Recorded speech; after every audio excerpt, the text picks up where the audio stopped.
დღეს 9 მაისია ამ დღის აღსანიშნავად თბილისში ვაკის პარკში მეორე მსოფლიო ომის ვეტერანები დილიდან იკრებებიან.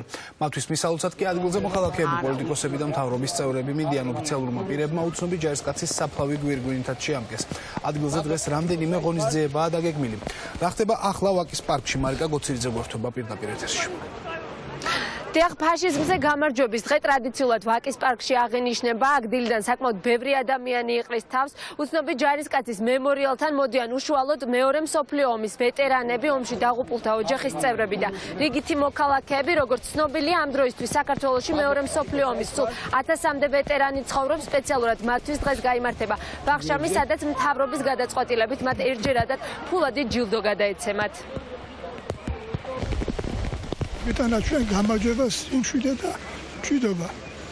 მე ყოველთვის ვნიშნავ ამ დღეს. სოფლიო ზეიმობს. ეს სოფლიო მნიშვნელობის დღეა 9 მაისი. და ამას ყველა ვეღარ იმაშობა ითვალისწინებს. ტანგზე ვიყავი. ტანგზე.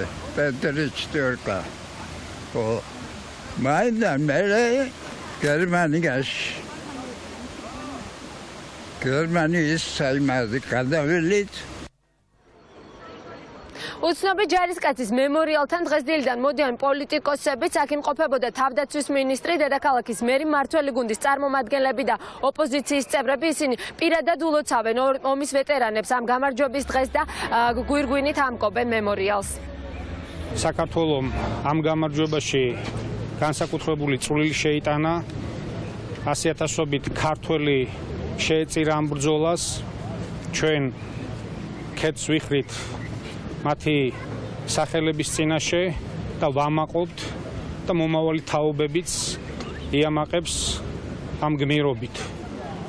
მინდა ომის ვეტერანებს ჯანმრთელობა, დიდი ხნის სიცოცხლე და გამთლიანებულ საქართველოში ცხოვრება უსურვო. მთელი ცივილიზებული სამყარო გაერთიანდა არა რომელიმე კონკრეტულად ცალკეაღებული სახელმწიფოს წინააღმდეგ, არამედ ფაშიზმის წინააღმდეგ და მოიპოვა ისტორიული გამარჯვება და მიხარია, რომ უამრავი ვეტერანი, უამრავი ქართველი ვეტერანია დღეს აქ მოსული და მე მათ მინდა ვუსურვო გამძლეობა, სიცოცხლე.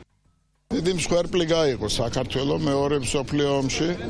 საერთაშორისო კოალიციასთან ერთად მოხერხდა ძალიან დიდი სიბოროტის და საფრთხის დამარცხება ფაშიზმის სახით. მსოფლიო ზეიმობს ამ დღეს, მიულოცავ ვეტერანებს და კიდევ ერთხელ ქეთს ვიხრი იმ გმირების წინაშე, ვინც სამამულო ომის ველზე დაეცა. ეს არის უდიდესი გამარჯვება კაცობრიობის ბოროტებაზე. უბრალოდ ძალიან გულდასაწყვეტია, რომ ყოველი დღესასწაულის მოსვლისას ვხედავთ, რომ ნაკლები და ნაკლები არიან ვეტერანები და ნაცნობ სახეებს აქაც ვაკის პარკში უფრო ნაკლებს ვხედავთ. ჩვენ სამწუხაროდ არ დავაფასეთ ისინი ისე, როგორც ამას იმსახურებდნენ და ეს კითხვის ნიშნები, რომელიც ისმოდა ხოლმე ზოგჯერ პოლიტიკურ სპექტრში, ძალიან გულსადგენია.